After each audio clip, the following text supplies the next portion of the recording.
ಹೇಗಿದೆ ಗೊತ್ತಾ? Puneeth birthday celebration. ನಿನ್ನ ಕಂಗಳ ಸಮಾಧಿ ಬಳಿ ಭಾವುಕರಾದ ರಾಜ್ ಕುಟುಂಬ.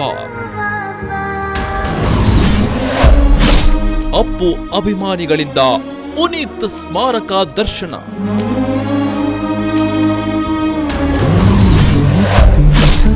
ರಾಜ್ಯದ ಮೂಲೆ ಮೂಲೆಗಳಿಂದ ಅಭಿಮಾನಿಗಳ ಆಗಮನ. ಒಂದು ಮುತ್ತಿನ ಕಥೆಯ ಪುನೀತ್ ನೆನೆದು ಭಾವುಕರಾದ ಅಭಿಮಾನಿ ದೇವರುಗಳು.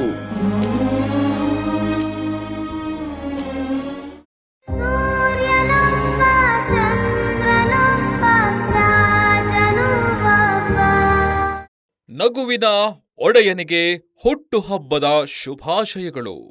ನಗುವಿನ ಒಡೆಯ ಪುನೀತ್ ರಾಜ್ಕುಮಾರ್ ನಮ್ಮೊಂದಿಗೆ ಇದ್ದಿದ್ದರೆ ಇಂದು ಅದ್ದೂರಿಯಾಗಿ 51ನೇ ವರ್ಷದ ಹುಟ್ಟುಹಬ್ಬ ಆಚರಿಸಿಕೊಳ್ಳಬೇಕಿತ್ತು.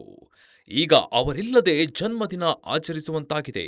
ಪ್ರತಿ ವರ್ಷ ಮಾರ್ಚ್ 17 ಬಂತೆಂದರೆ ಅಭಿಮಾನಿಗಳು ಅಪ್ಪುವನ್ನ ನೆನೆದು ಸಂಭ್ರಮಿಸುತ್ತಾರೆ. ಪುನೀತ್ ರಾಜ್ಕುಮಾರ್ ಬರ್ತ್ಡೇ ಪ್ರಯುಕ್ತ ಹಲವಾರು ಬಗೆಯ ಸಮಾಜಮುಖಿ ಕೆಲಸಗಳನ್ನ ಮಾಡಲಾಗುತ್ತದೆ.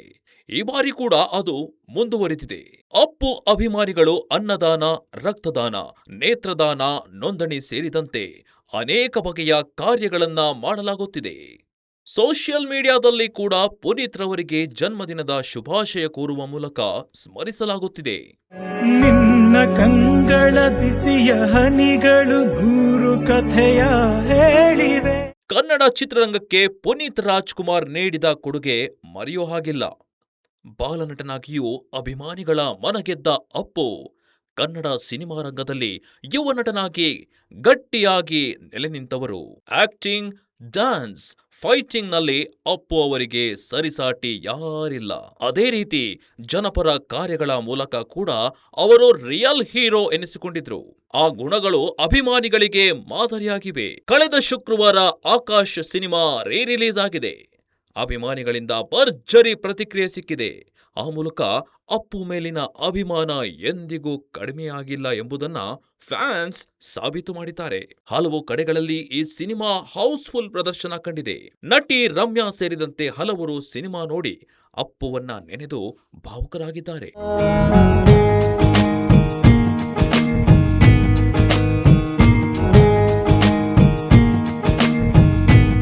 ಬಾಲನಟನಾಗಿ ಕನ್ನಡ ಚಿತ್ರರಂಗದಲ್ಲಿ ಸೈ ಎನಿಸಿಕೊಂಡಿದ್ದ ಕನ್ನಡಿಗರ ಪ್ರೀತಿಯ ಅಪ್ಪು ಇಂದು ನಮ್ಮ ಜೊತೆಯಿಲ್ಲ. ಇಂದು ಪುನೀತ್ ಜನ್ಮದಿನ. ಬಾಲನಟನಾಗಿ ಹಲವು ಸಿನಿಮಾಗಳಲ್ಲಿ ನಟಿಸಿದ್ದರು. ಎಲ್ಲರಿಂದಲೂ ಭೇಷ್ ಎನಿಸಿಕೊಂಡಿದ್ದರು. ಬಾಲನಟನಾಗಿ ರಾಷ್ಟ್ರ ಪ್ರಶಸ್ತಿ ಕೂಡ ಪಡೆದುಕೊಂಡ ಪುನೀತ್ ಇಂದಿಗೂ ಜೀವಂತ.